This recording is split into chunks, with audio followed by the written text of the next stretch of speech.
Thank you so much again, Jamal, for coming all the way here to talk to us. Just to let everyone know, to let you know as well, Jamal, basically, I think what we're going to talk about in this first half is just kind of like basically the past, the present, and the future, where you started with SBTV and yourself as well, what you're doing now, and what you plan to, where you plan to expand with it, really. So my first question to you probably is to kind of skip back, way back, and ask you like, what you did at school that kind of led you to where you are now. At school, I didn't even do media. I was like more of ICT. I was like more on the computer stuff, and I done like ICT. I done like standard English, history, maths, and then like I didn't really get good grades in school. Like I got I think about 6 grades. Like I got a few C's, 1 B, and like D's.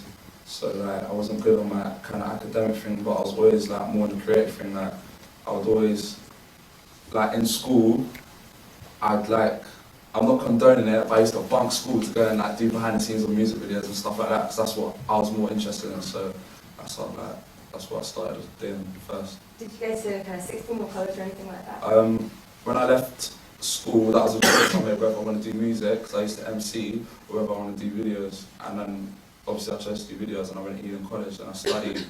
Obviously I had to do a first diploma first because I didn't get the grades. Then I went on to do the national diploma in media, moving image. So my mum was banging on me like, because I was always bunking school to try and do videos, but she's like, you need this kind of like qualification. So I stuck at it and I got it, but I've never ever needed it to this day. So I just had it for like that, just in case. You might need it one day, you never know. So what made you choose the videos rather than MCing?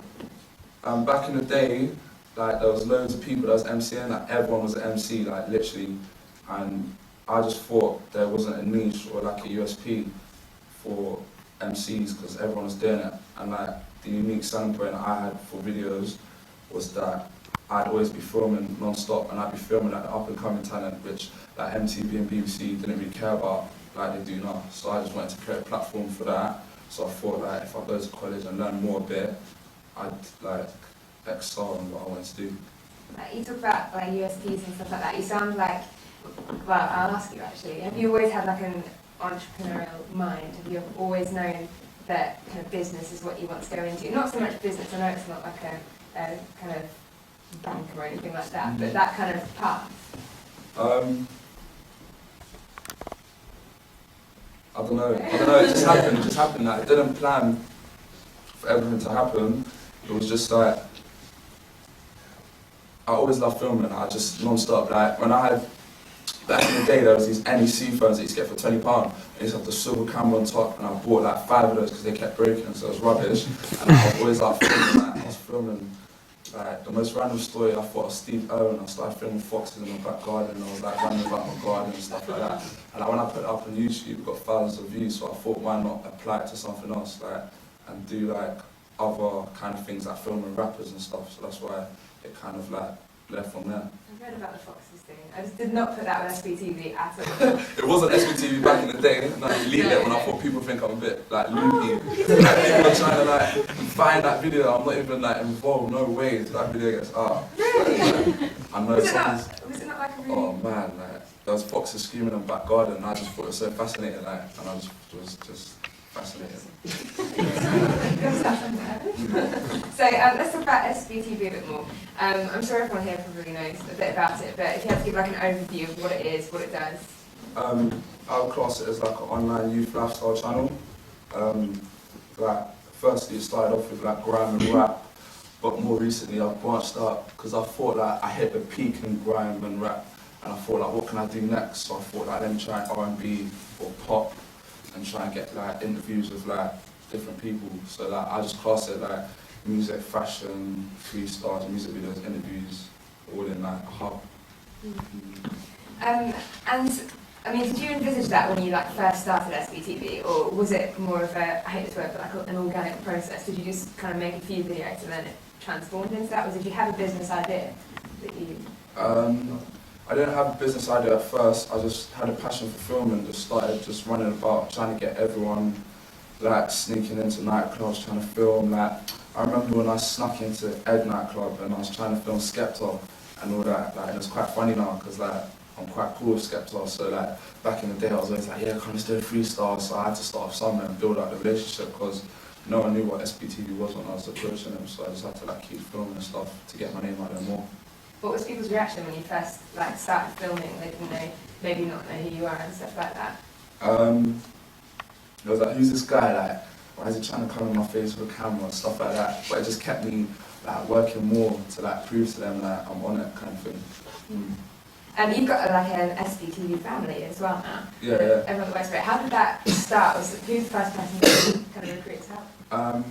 A guy called Liam who like done his dissertation on like music, and I was like a part of it, so I introduced him to like Logan Sama and like other people in the industry scene, and then he was like, yeah, let's like work together. So he started like writing blogs on my website, and then from there kind of evolved. Like I met my presenter Georgia on Twitter, and then I met Paris through like Jake, who does my intro music, and I met Jake because he emailed me. Like everything's like kind of linked up with everyone, so that's how I like created. So I call it Team SB.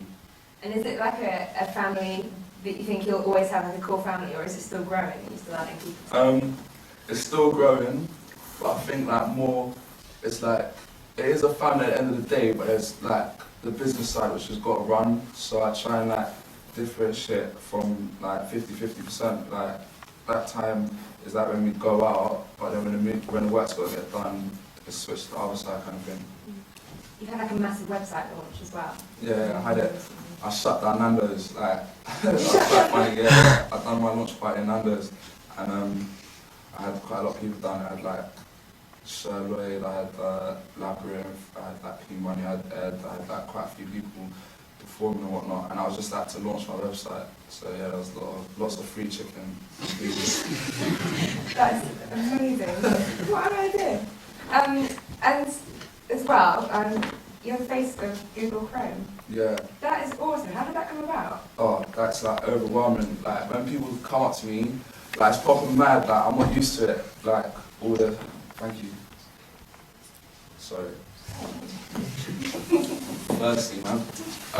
I'm not used to it. Like advertising agency called BVH emailed me, and they said they obviously done one with Justin Bieber and Lady Gaga in America, and they wanted to do a more urban and cool one. So my advert was the first one for the UK, and I was like over the moon with that. Then like I found out I was going to be in the first ad break of X Factor, which got viewed like 12.3 million views, and I was like, oh my god, like I had butterflies in my belly the whole day, like preparing for it. But that's what it came about. They just emailed me and they wanted a more urban and cool kind of video, and my story was alright. Did you have loads of people watching it the first time when it happened? Yeah, like it went crazy. I saw people, it's on now, like the advert's on from now. It's been on since August the 20th to the end of September, so yeah, it's been shown a lot. It's a massive testament to your like journey and your story, and you as a person as well, because you've made it all happen. Is there like a point in your kind of time doing it so far that you've noticed that change, where people have like you've become like hot news?